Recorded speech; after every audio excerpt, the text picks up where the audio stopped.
Let us begin the chant of offering. Stray from the path, and you will not be granted the black.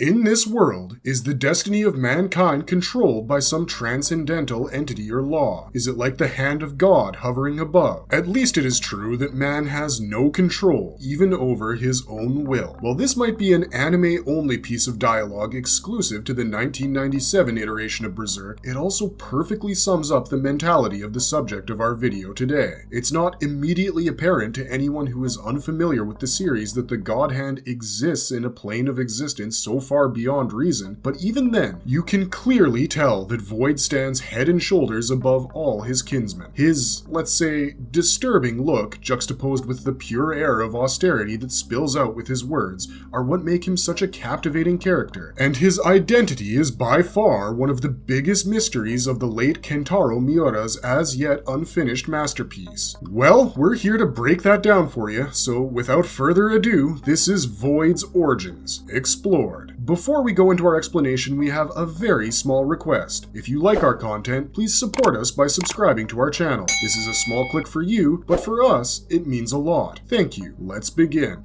He's the Archangel of Demonkind and the leader of the God Hand, Void's first appearance in Berserk. We meet the man who would give Megamind a run for his money for the first time in the Black Swordsman arc, which is set 2 years after a certain event that we will get back to in a bit. However, this flash forward works out in our favor because while Berserk was still in its early stages, Kentaro Miura was still fleshing out the core concepts of his world and ended up giving us one of the clearest descriptions of a character's role in the story that we are likely to get. He specifically names Void the Archangel of all Demonkind. After dispatching 2 apostles within a short span of each other, Guts' first true test came in the form of the Slug Count, the fanatical ruler of an unnamed territory who was in reality an apostle himself. Their battle was fierce. Guts was thrashed to his absolute limit by the Count's monstrous slug-like apostle form, but the Black Swordsman manages to take his head off regardless. As Guts goes berserk and starts torturing the Count's undying body in front of his own daughter, the Apostle sinks into the depths of despair once again. His blood flows into the Behelit Guts, which Puck unwittingly brought to the castle after Vargas spent 7 years hiding it with his life, and everything changes at that moment. A great tornado-like column of wind and death descend upon the Count's castle, but in reality, it was something far worse. It was a doorway to the deepest layers of the astral world, where creatures of unfathomable power and evil reside. They were also known as the guardian angels of desire to their demonic brethren. The interstice was opened by the Count's deep desire to escape death and summoned the very angels who had transformed him into a monster in the first place, the God Hand. While the Black Swordsman engages in a heated exchange with the newest Angel of Darkness, Femto, the Count himself is addressed by a being whose face can only be referred to as the very definition of the word tortured. Standing upside down in a surrealist dimension where the laws of physics itself were irrelevant, the Count, who had been ordained by the laws of fate, whose deep desire to live and survive had cleaved open space itself and summoned the masters of Demonkind to the interstice. The dying Count addresses Void as Archangel and asks him to kill the Black Swordsman in order to fulfill the summoning, but Void declines the request. He lets his fellow God Hand members explain the reasoning behind that. The Count had summoned the God Hand out of an intense desire to continue living and a deep fear of dying, not because of any personal hatred towards Guts. The Count responds by reminding his masters that this was the same Black Swordsman who had killed numerous of his apostle brethren, the God Hand's lethal soldiers, in his 2-year journey for vengeance, to which the God Hand replies by dismissing them as nothing more than worthless servants. Void remains silent as Guts gets back up on his feet and tries to lunge at Griffith/Femto once again, despite the blinding pain caused by his brand of sacrifice, because he considers all of this to be a sideshow. However, he is the first one to note Guts' inhumane resistance to the pain being caused by the brand of sacrifice, as the Black Swordsman manages to swing his Dragon Slayer at Femto out of pure instinct, and his silence speaks much louder than the admiration being expressed by his kinsman. When Guts' approach is finally put to a stop by Femto's profound spatial capabilities, and Slan and Ubik are done pining for the boy, Void gets to the point and announces that it was time for the Invocation of Doom, demanding a sacrifice from the Count. He prepares the brand of sacrifice and sends it towards the Count's daughter, as Ubik exposes the cause of his last ascendance to his daughter, Teresia. Slan reminds him that a sacrifice to demonkind must be personal. Femto continues to pressure the Count into going through with his sacrifice by showing him where he would end up if he didn't do it. The hellish vortex of damned souls known as the Abyss. Frustrated with his servant's hesitation at committing himself to his deepest desire, Void demands that the Count speak the words necessary for Teresia's branding. But he also instinctively understands that the Apostle still had a shred of humanity left in him in the form of the love he bore for his daughter. When the Count sees Teresia crying in front of him, his selfish desire for life dissipates into the ether, and Void announces that the thread of fate has been severed, indicating that the ritual had failed. As the rest of the God Hand hung about and witnessed the climax of the encounter between Femto and Guts, Void was the only one with his back firmly turned towards the Black Swordsman, which tells us that, unlike the rest of his kinsmen, he truly only believes in carrying out his role in the grand scheme of fate,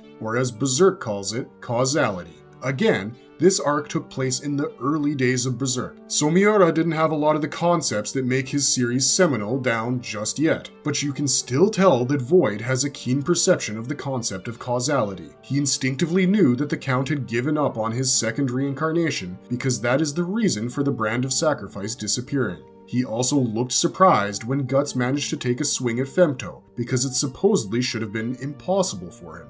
These observations, combined with the fact that Void is called the Archangel of the God Hand, clearly put him in the position of leadership of this enigmatic crew of angelic demons. Furthermore, he himself doesn't contribute to the situation's clarity with any of his upcoming appearances, which are already few and far between. So, let's go through those first and come back to talking about who he himself might have been in his life as a human. The Eclipse and the Invocation of Doom. Void's role in the rise of Femto. We see Void's silhouette pop up in Chapter 49 of Berserk when Griffith was lying broken in the Tower of Rebirth due to months of torture and surviving only off of his memories of Guts. He gets a vision from his future kinsman. Staring at a wall, contemplating his whole life up until that point, Griffith is shocked to see that a brick in his cell was being pushed open by something that looked like a child's arm. That arm morphed into countless appendages, trying to pull him into what he thinks is a hallucination, but is in fact a premonition. A voice calls him the Prince of the Unforgiven, and seeks an audience with him as we see a ghoulish smile creep across Griffith's mangled visage. As we see that familiar physics-defying space from the Black Swordsman arc, and Void's silhouette looms largest, rising from the bottom of the panel like a terrible phoenix, the voice continues to tell Griffith that they shall meet at that time, in that place. It also informs the fallen falcon that they are kinsmen, and he is their blessed king of longing. The next time we see the Archangel of the God Hand manifest is during that event we spoke of in the last section. After being exposed to his comrades as a hopeless invalid and losing all control over even Casca to Guts, Griffith's fragile sanity snaps, and he tries to run away from everything. He commandeers the wagon he had been given sanctuary within, and uses his teeth to whip the horses into action, all the while imagining the aftermath of the ruins of his dream in a vision of him starting a family with Casca that disappears as soon as it had come to him. He flies from the off-balance wagon and lands in a lake west of Midland's capital city of Wyndham, and tries to end it all by falling on an exposed piece of wood. But even that last attempt to take control of his own life fails, and he only manages to graze his neck at an awkward angle, causing blood to drip down from it. Driven into the depths of his despair, Griffith's Crimson Behelit presents itself to him, just like Zod told him it would, and he uses it to summon the beings that Wild had called their guardian angels. The Crimson Behelit activates when Griffith's blood and despair make contact with it, and transports him, alongside the entire band of the Falcon, into the interstice where Berserk's most infamous event occurred, the Eclipse.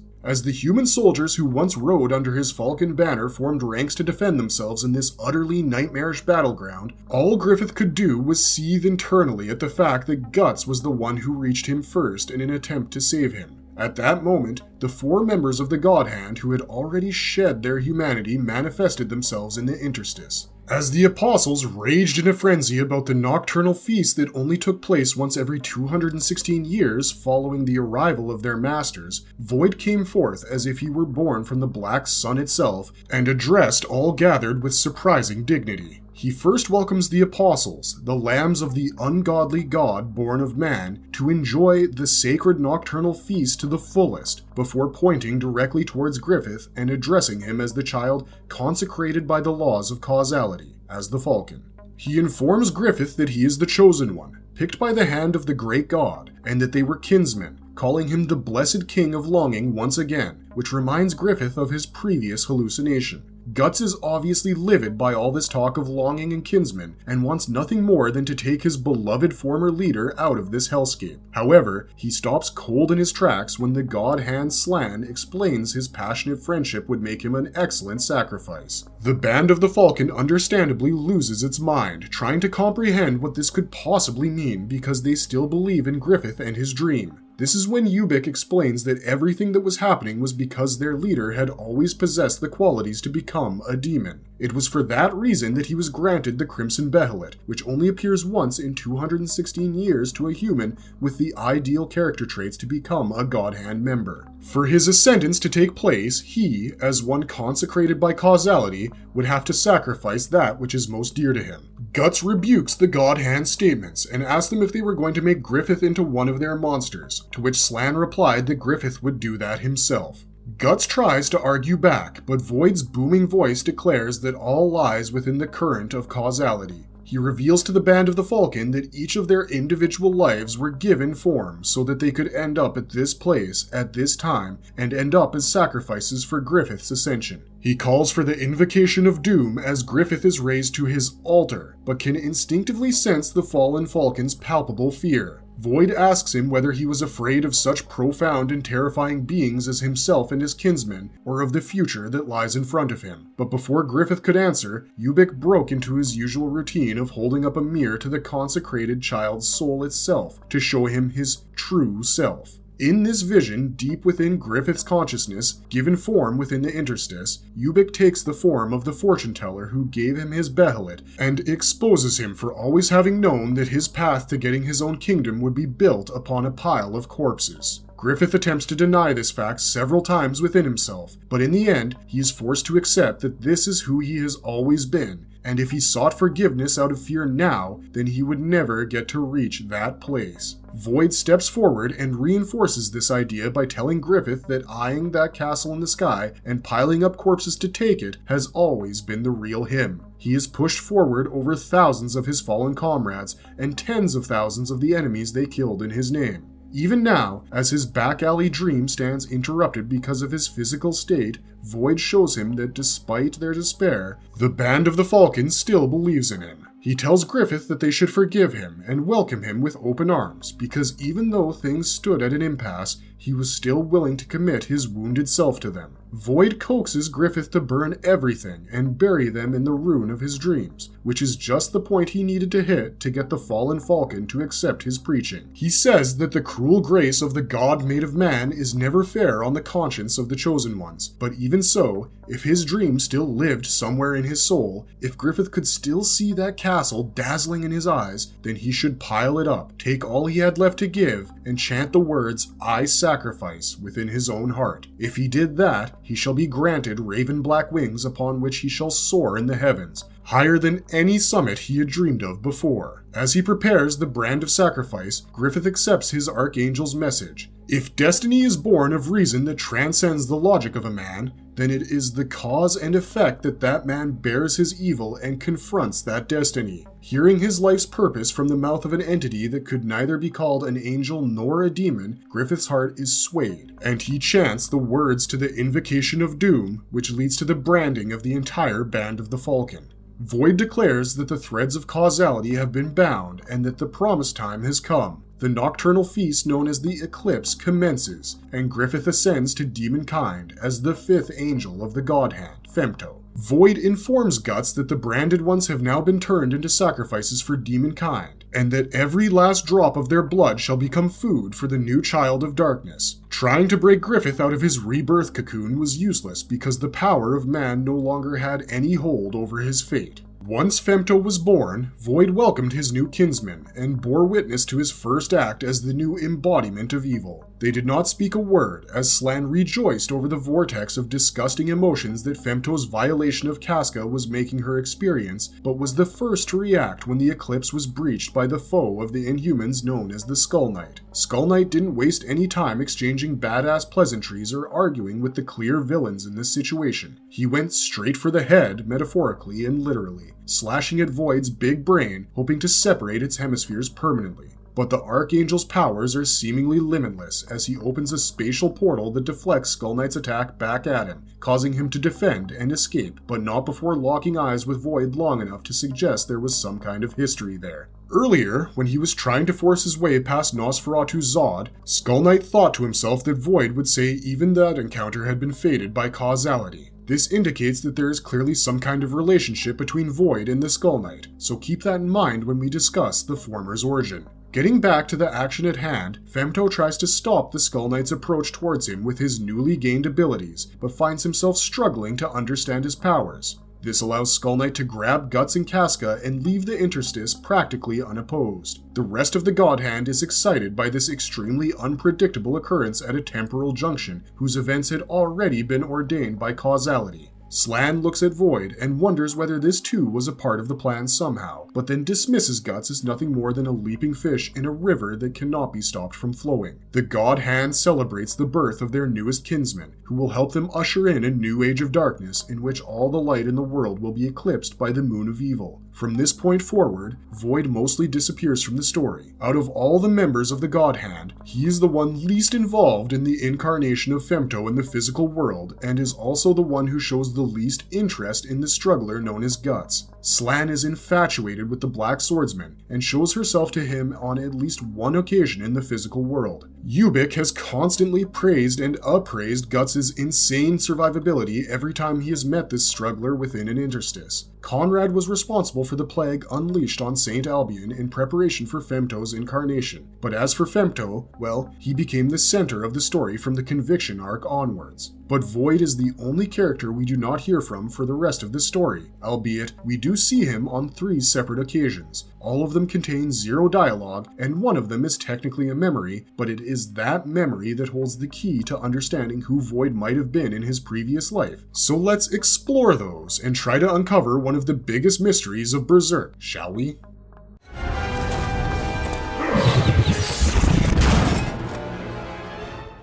Who was Void in his previous life, and how is he the key to understanding Berserk's main antagonists? In an interview he gave back in 1996 or 1997 as part of the Berserk illustration file, Kentaro Miura stated 2 things that are very interesting and important in regards to the subject of the video. He was asked what the purpose of the God Hand was, whether it was to complete Femto's ascension, and whether Guts could figure out their weaknesses in time to actually defeat Griffith/Femto. Miura's answer might seem vague, but we'd argue he actually gave us a lot to work with. He said that, for now, the God Hand was complete with Femto, and while he didn't want to give away too much, he declared that the key to understanding their motives is Void. In the same interview, he was asked about the connection between the Skull Knight and the Legend of Midland's founding, and he said it's natural for people to connect the two because Berserk is a 1,000-year-long story. If you've seen our video on Skull Knight, then you know what we're talking about here. But the thing is, this interview was concluded around the same time the Lost Children arc was being published, which means we hadn't reached St. Albion yet.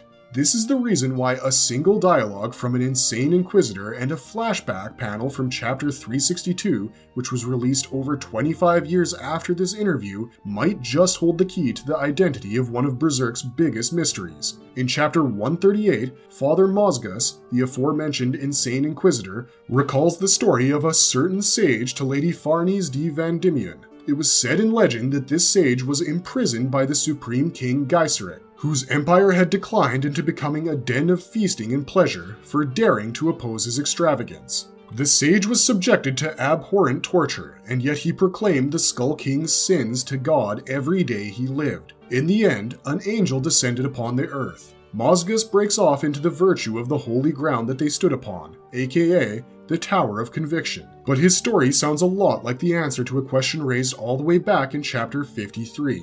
As Griffith's rescue party was descending the Tower of Rebirth, Princess Charlotte recounted to them the story of what lay at the bottom of said tower. 1,000 years ago, a single man managed to unify the entire continent upon which humanity resided and established a golden empire. His berserk way of fighting and conquering earned him epithets such as Skull King and King of Galloping Death, but his true name was Supreme Emperor Geiserik. The reason why he had such a reputation was because of the skull-shaped battle helm he would wear when he was riding into war. Guts is immediately reminded of the Skull Knight when he hears this, but then Judo takes over expositional duties and starts talking about the fairy tale of the Skull King. Supposedly, the king's empire turned into a melting pot of debauchery as the king built a massive capital city and worked his subjects to death to satisfy his own excesses. Judo claims that when God could no longer tolerate his vices, he sent down 5 angels to destroy Geiserik's empire with lightning and earthquakes of such biblical proportions that his entire capital city disappeared off the face of the earth in a single night. Charlotte states that the city did exist, and that was what lay at the bottom of the Tower of Rebirth, which itself was a cover-up for the dreadful origin story of the Kingdom of Midland. However, it is Casca's question and the panels we see at the end of that chapter that are more relevant to this video. She refutes Judo's claim that there were 5 angels, instead claiming that there were 4, and the torch she accidentally drops into the hole where Geiserik's old capital resides reveals multiple decayed corpses with the brand of sacrifice etched into their foreheads. If we combine these 2 stories with Shirke's explanation of how the Holy See doctrine had warped the truth of the world, a rather intriguing picture emerges. In chapter 210, Shirke tells the bewildered fanatical priest of Enoch Village that the 4 cardinal angels that are spoken of in the Holy See scriptures are none other than the 4 kings of the world, the great astral beings who govern the 4 main elements of the world: fire, water, wind, and earth, and they love and protect humanity. If this is true, then Casca's recollection of the fall of Geiserik's empire should be the accurate one, given that the Holy See rose in response to the fall of the old world of Arcana, and also consists of accurate descriptions of the arrival of the Falcon of Darkness, aka Femto's incarnation as Griffith. But then why does Judo's story recall there being 5 angels? Why did Miura call Berserk a 1,000-year-long story when it clearly is set in and around a half-decade of current timeline action? And how is Void the key to all of this? The answer is twofold. The first is the fact that the primary magic systems and beliefs of Berserk seem to follow the 4 great elements model in a Western setting at a glance, but actually follow the Godi school of thought from Japanese Buddhism. This school of thought espouses that there are 5 primary elements that make up the universe: earth, water, fire, wind, and void.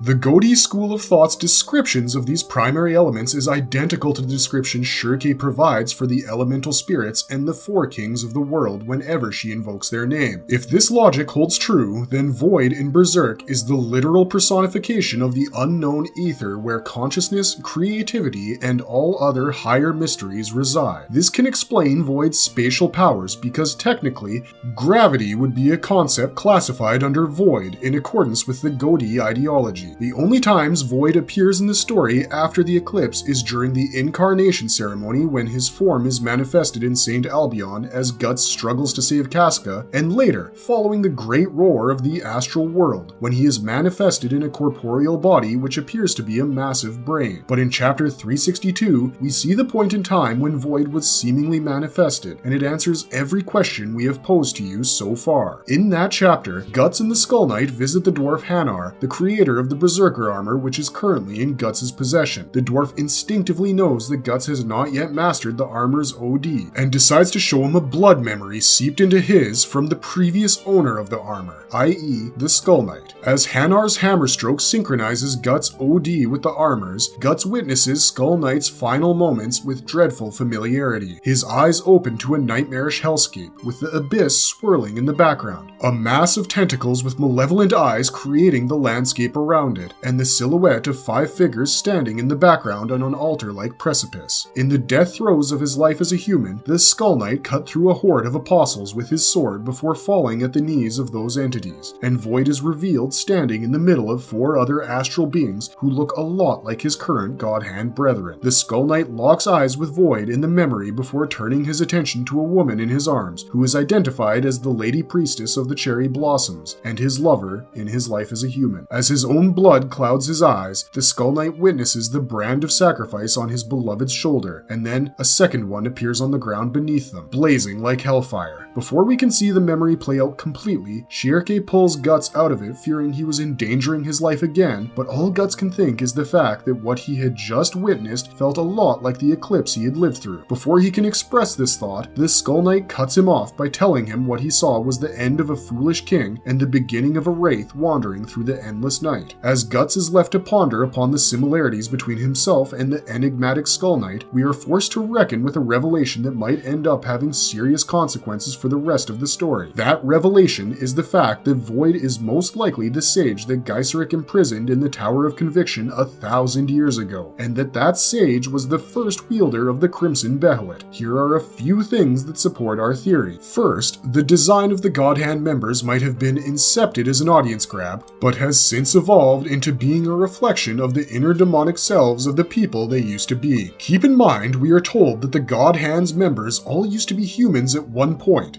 so it means that each one of them must have had their own eclipse for ascending to their transcendental status. But something is off about Void's ascendance. While we imagine that Slan, Conrad, and Ubik's eclipses must have looked a lot like Griffith's, Void's eclipse looks nothing like any of the demonic ceremonies we have seen in Berserk so far. Forget the fact that the landscape is entirely different from the tortured face dimension that was summoned during the 5th eclipse. The fact that a brand of sacrifice similar to the one that appeared during the incarnation ceremony also manifested during Void's ascendance suggests that it was either a dual ceremony or an entirely different type of sacrifice that brought about a large-scale event akin to a calamity, like perhaps the sinking of a massive 1,000-year-old capital city. We know that the corpses at the bottom of the Tower of Rebirth all bore the brand of sacrifice on their foreheads, and usually the invocation of doom that takes place for said branding doesn't brand the sacrifices in the same place every time. All this points to a single conclusion. Void's ascendance was most likely the inception of the latest cycle of the God Hand, one that is rooted in the sins of humanity. We come to this conclusion because during Gyseric's time, magic was prevalent in the world, and Miura's statement that the God Hand was complete with Griffith becoming Femto for now suggests that changes to this organization were either a thing of the past or was going to be a thing in the future. Given the fact that every time the God Hand has appeared in an eclipse, it has been perched upon the literal right hand of God, we feel safe saying that the group we saw in chapter 362 was not the God Hand. In fact, they were the very angels that Judo and Casca were talking about, with Void being the 5th one. These entities look nothing like the 4 kings of the world should look like if they are the protectors of mankind and such, but it makes sense that the assumption might either be wrong or might have been heavily misconstrued over the years. Void being the 5th element in a quintumvirate of primordial powers makes a lot of sense, and if Gyseric's kingdom had grown as corrupt as the legends say,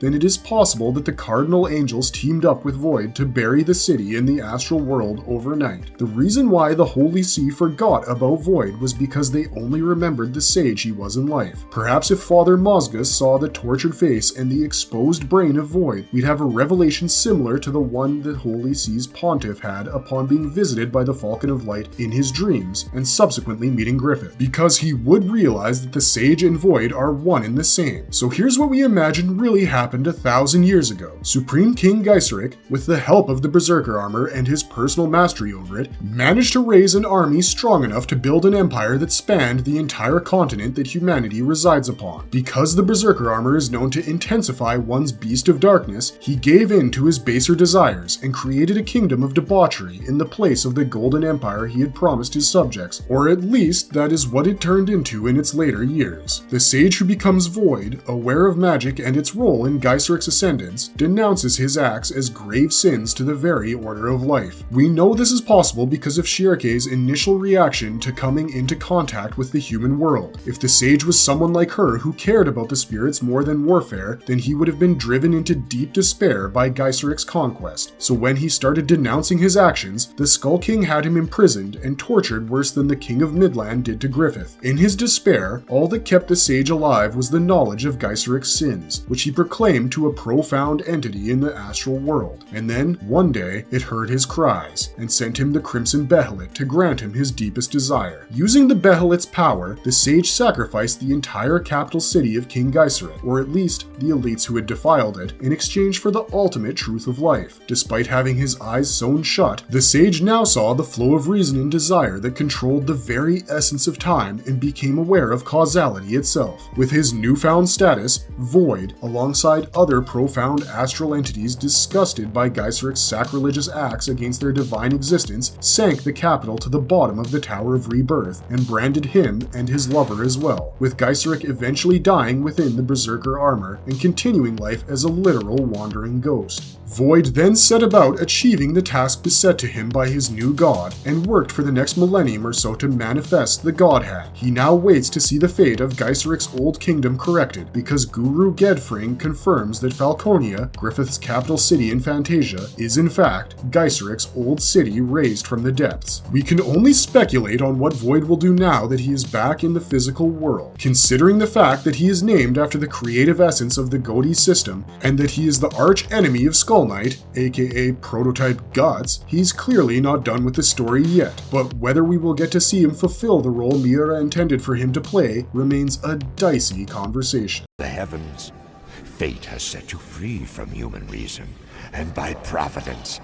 Marvelous verdict. Regardless of what happens, we think we've pretty much broken down one of the biggest mysteries of the Berserkverse, and are eager to learn your opinions on the same in the comments section below. One of the reasons why Void is such an effective antagonist in our opinion is because he isn't shown much, and even when he is, he doesn't speak much. At the same time, his manner of speech clearly implies that he has a profound wealth of knowledge in his brain, and that he was probably a sage in his previous life, because who really uses the word consecrated unless they are from the clergy? But we're just going around in circles now. Point is, he is the definition of a less is more villain done perfectly, and even if we don't see him anymore, it's going to be hard to forget his face anytime soon. And that, ladies and gentlemen, is how you make an iconic character. That's it for now, but if you liked our content, don't forget to leave a like and subscribe to us if you haven't already. Have a good one, be safe out there, and thanks for watching. If that castle still gleams just as brightly in your eyes, then it is your